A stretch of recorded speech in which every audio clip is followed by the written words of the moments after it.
안녕하세요. 사연했어요 톡톡입니다. 구독과 좋아요, 알림 설정 꼭 부탁드립니다. 그럼 오늘의 이야기 시작해 보겠습니다. 저는 참 운이 별로 없는 사람입니다.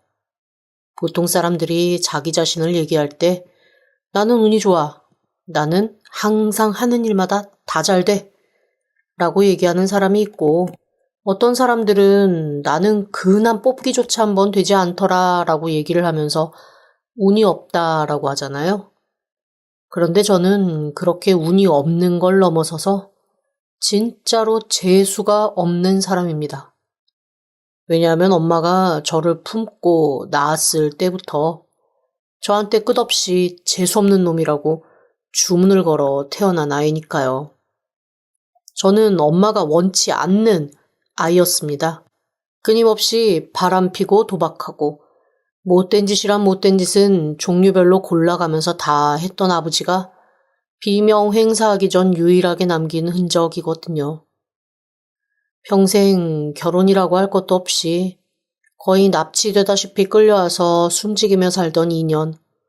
어떡하든 도망치려고 호시탐탐 기회를 노리는 와중에 아버지가 시신으로 발견됐다는 얘기를 듣고 저희 엄마는 환호성을 올렸다고 했습니다. 아무리 도망을 가도 거머리처럼 붙어서 어머니 인생에서 나갈 생각이 없어 보였던 아버지가 스스로 발을 뺀 거나 다름이 없었으니까요. 하지만 아버지의 죽음 이후에도 어머니는 편치 않았다고 했습니다.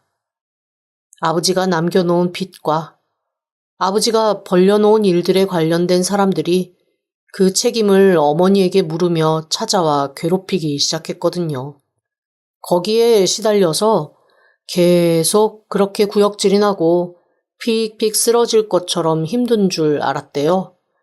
헛배 부르고 속이 울렁거리는 게 다 스트레스 때문이라고 생각을 했답니다.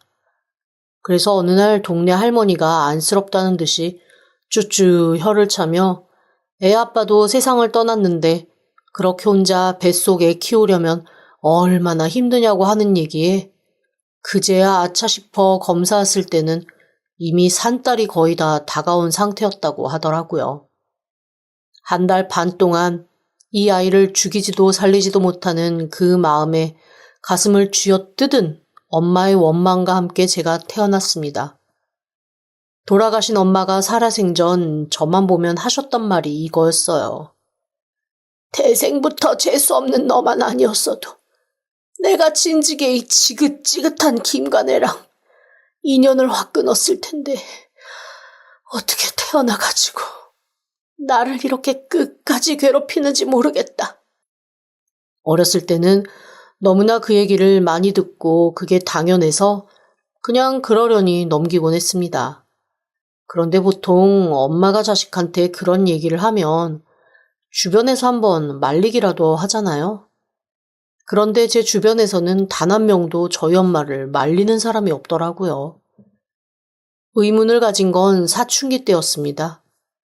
대체 왜 나는 이렇게 태어난 존재 자체가 재수 없어야 하는가라는 의문이 들면서 그제야 엄마에게 으르렁거리며 따져 물었었거든요. 제 말에 얼굴이 벌개진 채 한마디도 안 하던 엄마가 며칠 뒤 술에 취해 제게 털어놓은 얘기는 충격적이었습니다. 꽤 잘 사는 집 딸이었던 엄마는 친정집을 들락거리며 잡일을 하던 아버지에게 확 찍힌 후부터 인생이 꼬인 거였습니다. 어린 나이에 겁탈당한 후 부모님이 알까봐 숨기기 급급했고 그 마음을 악용한 아버지와 함께 야반 도주를 하기로 한 다음부터 완전히 인생이 꼬인 거죠. 그나마 사랑이라도 받았으면 모를까. 들고 나온 폐물 다 사라진 채 아무것도 없이 남아있는 엄마는 아버지에게 아무것도 아니게 된 겁니다.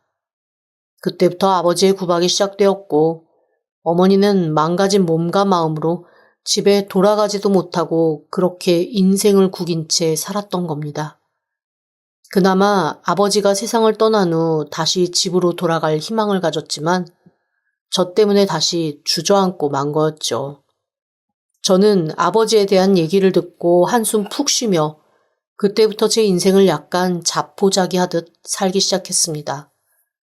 엄마는 예상했다는 듯이 그놈의 피가 그러면 그렇지라는 듯이 저를 보며 혀를 끌끌 한 번 차고는 돌아가시는 그날까지 저한테 조언 한 번 하지 않으셨습니다. 보통 엄마들이 자식이 엇나가면 그러지 마라, 똑바로 살아야 된다, 말이라도 한 번 하잖아요. 그런데 저희 엄마는 완전히 저를 포기하신 듯 한마디도 안 하시더라고요. 아, 내 인생 이러다간 진짜 큰일 나겠다라고 생각한 건 제 나이 23살 때였습니다. 그날도 참 재밌는 사건이 있었어요. 지금은 많이 찾아보기 힘들지만 당시만 해도 PC방이 엄청나게 유행이었거든요. 특히 특정 게임 하나가 진짜 전 세계를 휩쓸 때였는데 저 역시 그 게임에 미쳐서 정신 못 차리는 시기가 있었습니다. 아르바이트해서 돈 벌면 무조건 PC방으로 달려가 그 게임을 하면서 삼시세끼 다 PC방에서 라면으로 때우고 같은 게임을 하는 사람들끼리 서로 팀을 만들어 집중하는데 온 삶을 몰두했던 시기였죠. 그날도 팀끼리 게임에 집중하느라 정신없이 키보드를 두들기고 마우스를 움직일 때였습니다. 누군가가 제 어깨를 톡톡 두들기더라고요. 아이씨 누구야? 바빠 죽겠는데. 거친 소리와 함께 휙 돌아본 곳에는 머리가 하얗게 센 할아버지 한 분이 서 계셨습니다. 진짜 툭 치면 푹 쓰러져서 그대로 세상을 떠날 것처럼 비리비리하신 할아버지였어요. 그런데 그 할아버지가 다짜고짜 저한테 제가 먹던 라면을 좀 달라는 거예요. 순간 대체 뭐지? 라는 생각보다는 빨리 게임을 해야 되니 귀찮은 일은 후딱 없애고 싶다라는 생각이 들었습니다. 그래서 호의가 아니라 진짜 빨리 먹고 꺼져 라는 마음이 거의 100%인 마음으로 그 할아버지에게 라면을 휙 내밀었습니다. 할아버지는 멀리 가시는 것도 아니고 제가 게임하고 있는 바로 그 옆 바닥에 주저앉아서 라면을 마구 드시더라고요. 그러거나 말거나 저는 게임에 열중했죠. 그런데 그 다음 날도 또 그 다음 날도 그 할아버지가 자꾸만 저를 찾아와 라면을 달라고 하는 겁니다. 그것도 진짜 웃긴 게 제가 라면을 주문하고 딱 제 자리로 라면이 배달을 와서 한 김이 식은 후에 젓가락을 대려는 바로 그 타이밍을 맞춰와서는 라면을 달라고 하시는 거예요. 2번, 3번 반복되고 나니 그 다음부터는 좀 짜증이 나더라고요. 20몇 살의 어린 제가 할 수 있는 선택은 하나, 저까지 그냥 굶어버리는 거였습니다. 할아버지한테 라면을 주느니 나도 굶어야겠다라는 생각을 한 거죠. 아니 그런데 더 기막힌 상황이 벌어졌습니다. 그 할아버지가 제가 라면을 안 시키니 그 PC방 바닥에 주저앉아 제가 라면을 시킬 때까지 가만히 기다리고 계시는 거예요. 그렇게 3일의 시간이 흘렀습니다. 이게 사람이 아무리 주변 상황에 무심해도 그런 일이 벌어지면 아무래도 신경이 쓰이게 되잖아요. 처음으로 할아버지에게 제가 말을 걸었습니다. 아이씨, 대체 나한테 왜 이래요? 라면 먹을 돈이 없어요? 그냥 밖에 나가서 컵라면 사 드세요. PC방 라면 비싼데 뭐하러 여기 와서 자꾸만 나한테 얻어먹어요? 아씨, 게임하느라 바빠 죽겠는데, 이씨. 대체 왜 나를 방해하는 건데? 저는 거칠게 할아버지를 협박하듯 윽박지르며 얘기했습니다. 그런데 그때 할아버지가 저한테 이런 얘기를 하시는 거예요. 있잖아. 밖에 나가서 먹으면 훨씬 맛있어. 나가서 먹겠다 그러면 내가 사줄게. 순간 약간 등골이 오싹했습니다. 너무 이상하잖아요. PC방에 와서 라면을 거지처럼 얻어먹던 할아버지가 밖에 나가서 라면 먹으면 맛있으니까 자기가 사주겠다고 하는 것 자체가 너무 이상한 겁니다. 제가 피식 웃으면서 할아버지한테 돈이나 있냐고. 그럴 거면 할아버지나 사 먹지. 왜 나한테 와서 라면 국어를 하냐고 또 한 번 윽박질렀습니다. 그러자 할아버지 거기에는 아무 말도 안 하고 다시 제 옆에 탁 주저앉아서 멍하게 제가 하고 있는 게임 화면을 바라보시더라고요. 너무 신경 쓰이고 귀찮아서 머리가 돌아버릴 것 같았습니다.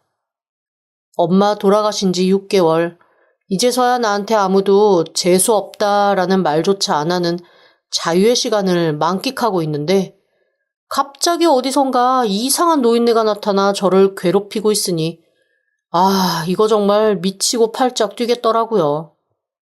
그래서 PC방 주인에게 따지기 시작했습니다. 그런데 PC방 주인이 머리를 긁적이며 이렇게 얘기하는 거예요. 저는 그 얘기를 듣고 진짜 깜짝 놀랐습니다. 근데 저 어르신이 사실은 여기 건물주셔가지고 제가 뭐라고 말을 못하겠네요. 안 그래도 여기 세를 싸게 주고 계시고 저분이 그냥 와서 PC방 한 번씩 쓱 들러보는 게 낙이신 분이거든요. 저도 그쪽한테 왜 저분이 그러시는지 모르겠어요. 솔직히 말하면 제가 라면 그냥 드리겠다고 몇 번 얘기도 했었는데 꼭 필요 없다고 그러시고는 그쪽한테 라면 배달할 때마다 가서 얻어드셔가지고 저도 너무 마음이 불안하고 좌불 안 석이고 미치겠어요. 그 얘기를 듣고 사실 저는 좀 벙쪘습니다. 아니, 건물까지 가지고 계신 양반이 대체 왜 저한테 와서 그렇게 라면을 구걸하고 드시는지, 그리고 왜 자꾸 저한테 나가서 같이 밥 먹자고 하시는지 알도리가 없더라고요. 그런데 또 마음 한편으로는 그렇게 부잣집 노인네라고 하니 나가서 밥 한번 먹는 것도 나쁘지 않겠다 싶었습니다. 젊은 마음에 치기가 올라와서 어르신한테 그냥 이렇게 얘기했어요. 그럽시다. 나갑시다. 나가서 밥 한 끼 합시다. 그렇게 어르신을 따라 나간 날 저는 좀 놀라운 경험을 했습니다. 어르신이 집 앞에 있는 편의점에서 라면이나 먹자고 저를 꼬셔서 아무 생각 없이 PC방을 나서 슬리퍼 질질 끌며 따라갔는데 집 앞에 있는 편의점이 아니라 어디론가 한참을 저를 데리고 가시더라고요. 어르신이 저를 데리고 간 곳은 탄천변에 있는 포장마차 골목이었습니다. 당시 제가 살던 곳에 작은 천이 하나 흐르고 있었고 그 천이 좀 큰 강 쪽으로 연결되는 공터가 하나 있었거든요. 동네를 휘감던 물이 큰 강으로 들어가는 합쳐지는 장소였죠. 거기에 자연적으로 발생한 모래톱이 좀 넓게 펼쳐져 있었는데 그곳에 저녁마다 먹거리촌처럼 포장마차들이 하나둘 들어서곤 했습니다. 저도 어렸을 때 엄마 따라 몇 번 그곳에 간 적은 있었어요. 그런데 거기서도 늘 엄마가 무서운 아저씨들한테 구박받고 희롱당하는 것만 봐서 그곳에 발길을 끄는 지가 10년이 훌쩍 넘은 차였습니다. 그런데 10년 만에 가본 그곳은 제가 기억하고 있던 음습하고 우울하고 쓸쓸한 그런 곳이 아니더라고요. 가족들끼리 모두 모여 즐겁게 얘기하는 유원지 같은 느낌으로 변해 있는 거예요. 아이들은 해맑게 뛰어놀며 끊임없이 웃었고 어른들은 편안하게 삼삼오오 모여 앉아 서로 술잔을 나누며 가볍게 밥을 먹는 그런 곳이 되어 있었던 겁니다. 여기가 왜 이렇게 변했지? 라는 생각과 함께 가만히 그곳을 들여다보고 있는데 제가 미친 것처럼 갑자기 눈물이 툭 떨어지더라고요. 뭐랄까, 지독한 음지에 숨어서 컴퓨터 화면만 바라보고 있던 제 앞에 살아 움직이는 총천연색의 생생한 세상이 펼쳐진 걸 본 느낌이랄까요? 진짜 많은 생각이 오가는데 그런 제 앞으로 그 어르신이 쟁반 하나를 내미셨습니다. 쟁반에는 치킨 2조각, 떡볶이, 어묵, 그리고 당시에는 이름도 몰랐던 타코야끼며 낙지 호롱 같은 그곳에서 파는 음식들이 하나씩 다 골고루 담겨져 있었어요.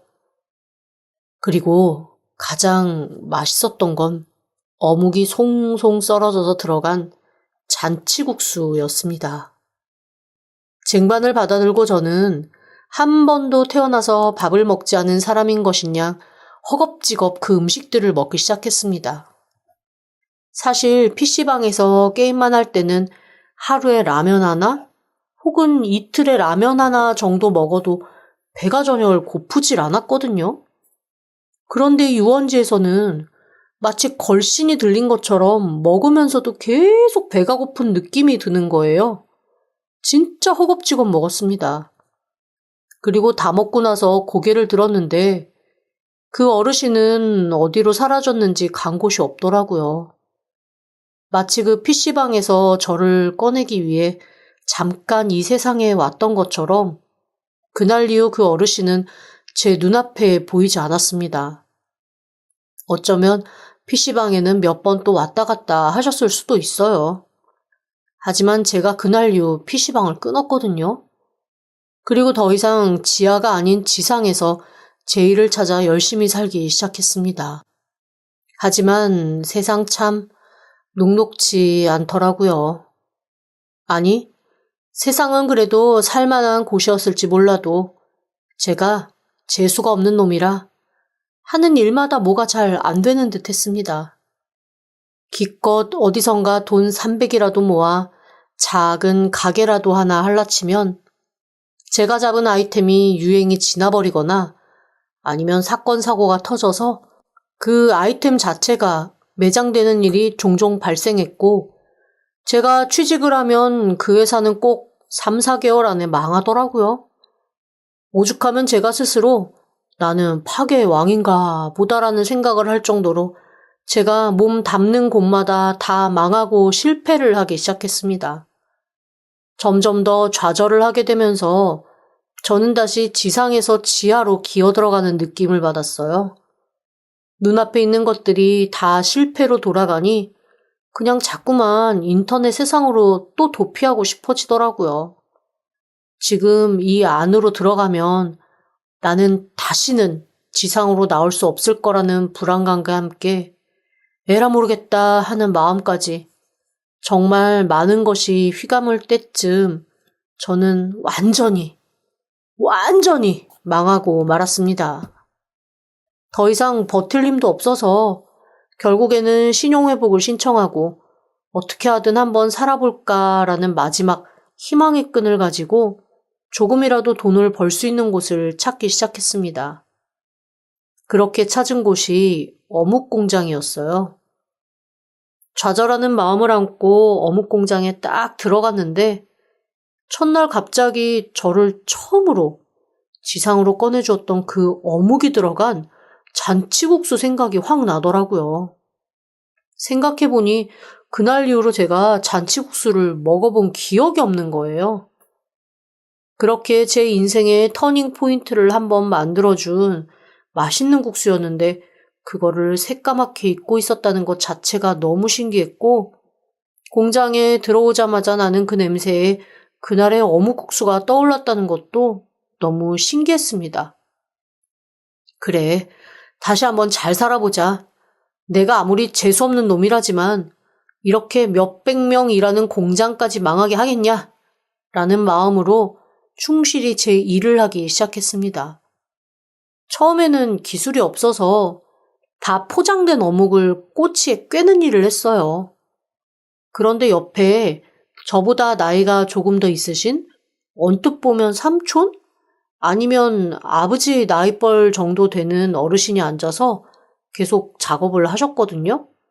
워낙 조용하신 분이라 공장 내에 있는 사람들도 있는 듯 없는 듯 취급하는 그런 분이었습니다. 그런데 제 옆에 앉아서 이런저런 얘기를 나누다 보니 저도 모르게 한 번도 해본 적이 없는 제 속의 얘기를 툭툭 털어놓게 되더라고요.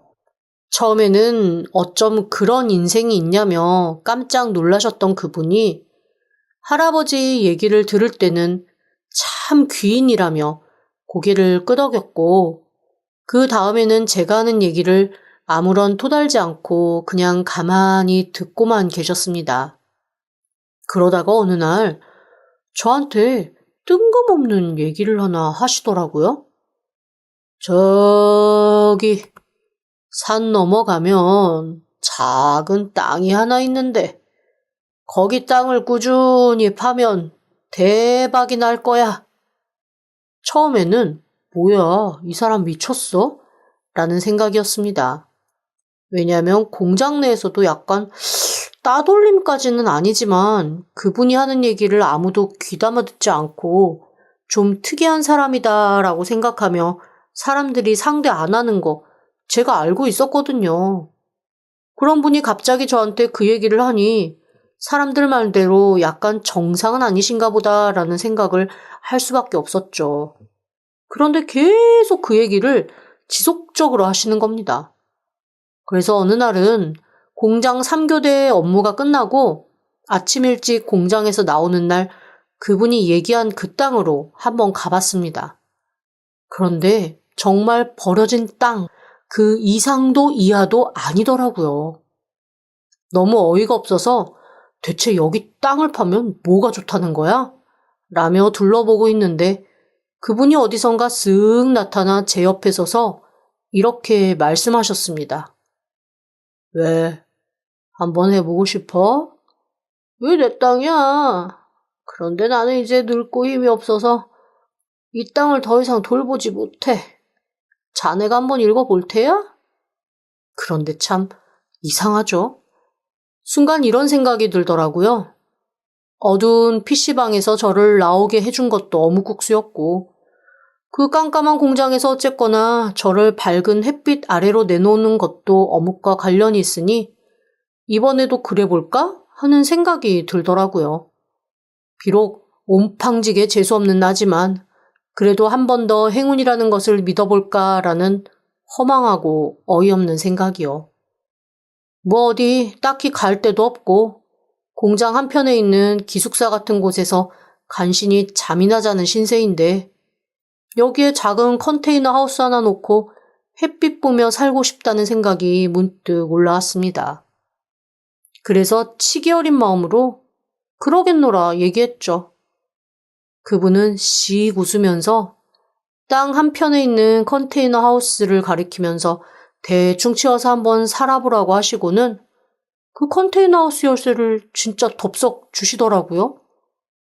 이거 이러다가 어디론가 끌려가서 장기 싹 털리고 새우잡이 배 같은 데 팔리는 거 아니겠지라는 생각도 들었지만 어쨌거나 지금 인생보다 더 나빠질 것도 없겠다 싶은 생각이 들면서 저는 그날부터 컨테이너 하우스에 살기 시작했습니다.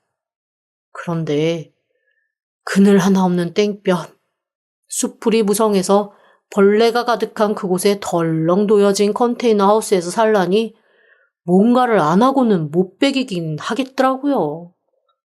하다못해 하우스 주변에 있는 풀이라도 좀 베야 벌레 없이 좀 편안하게 잘 수 있을 것 같았습니다.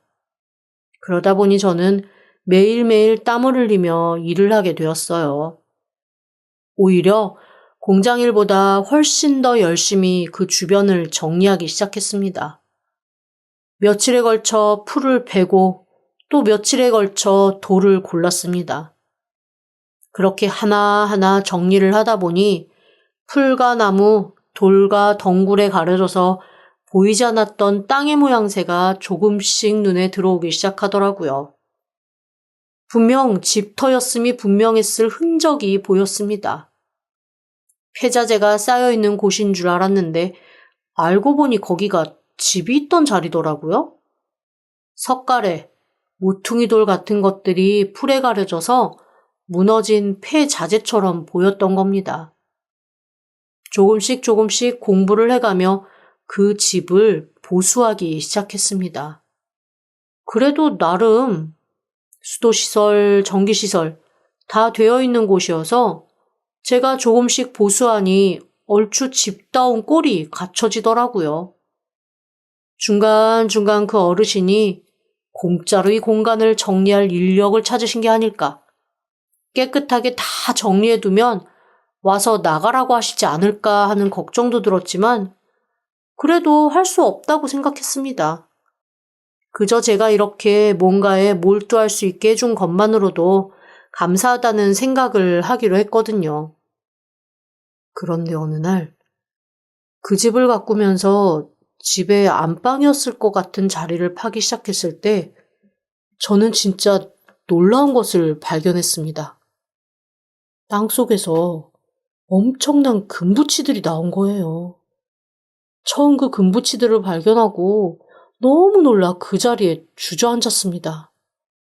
가죽 가방 안에 진짜 엄청난 금붙이가 들어있었고 그 가죽 가방이 다시 비닐로 2번, 3번 쌓여 있더라고요. 가죽 가방이 좀 삭기는 했지만 그 안의 금들은 너무나 멀쩡했습니다. 마치 장독 속에 보관된 김치처럼 금붙이들이 나오는데 한동안 그걸 보면서 아무 생각이 들지 않더라고요. 그리고 갈등이 되었습니다. 저 가방 몇 개 분량에 가득 들어있는 저 금 중에 일부만 슬그머니 갖고 가도 제가 당분간 먹고 사는 데는 지장이 없을 것 같았거든요. 그런데 그 순간 저한테 땅을 잘 읽으면 큰 부자가 될 수 있을 거라고 얘기했던 그 할아버지가 생각이 나는 겁니다. 그 땅 주인 할아버지는 여기에 이 금이 있었다는 걸 알고 있었다는 말이잖아요. 그러니 저한테 이 땅을 그렇게 일구고 파보라는 얘기를 한 게 아니었을까? 그렇다면 나한테 그걸 왜 알려줬을까? 혹시 이거 엄청난 함정인가? 별별별 생각이 다 들기 시작했습니다. 그래서 하룻밤을 꼬박 고민하다 그 할아버지를 찾아갔어요. 근처에서 혼자 살고 계시다는 건 알았지만 저한테 그 땅을 한번 갈고 가꿔보라고 하신 이유도 말씀 않고 이후에도 일절 참견을 안 하셔서 이후에 만날 일은 없었거든요. 제가 찾아가니 할아버지는 같이 밥이나 먹자며 제 얘기는 들을 생각도 않고 저를 일단 불러 앉히더라고요. 그리고는 제 앞에 어묵이 듬뿍 들어간 잔치국수를 놓아주시는 겁니다. 어? 이건 대체 뭐지? 라는 생각에 가만히 국수를 바라보고 있던 그때 그 할아버지는 저에게 정말로 엄청난 얘기를 해주셨습니다. 어안이 벙벙해서 이게 대체 무슨 소린가 싶은 그런 얘기였어요. 우리 아버지가 돌아가시는 그날까지 안으로 맺혀있던 사람이 바로 너야. 아니, 정확하게 말하면 너랑 네 엄마지. 본인이 너무 융통성이 없어서 딸내미 인생 망치고 손주까지 사람 구실 못하게 만들었다고 우리 아버지가 엄청 자책하다 돌아가셨거든.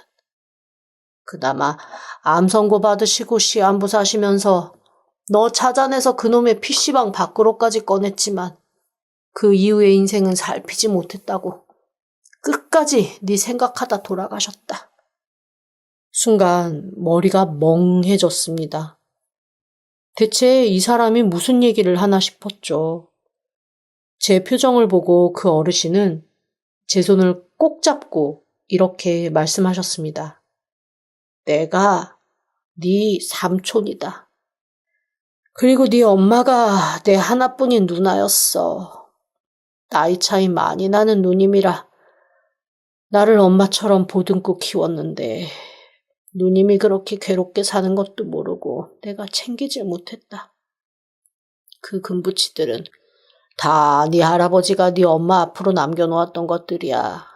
저 땅도 할아버지가 꼭 너에게 물려주라고 했던 땅이다.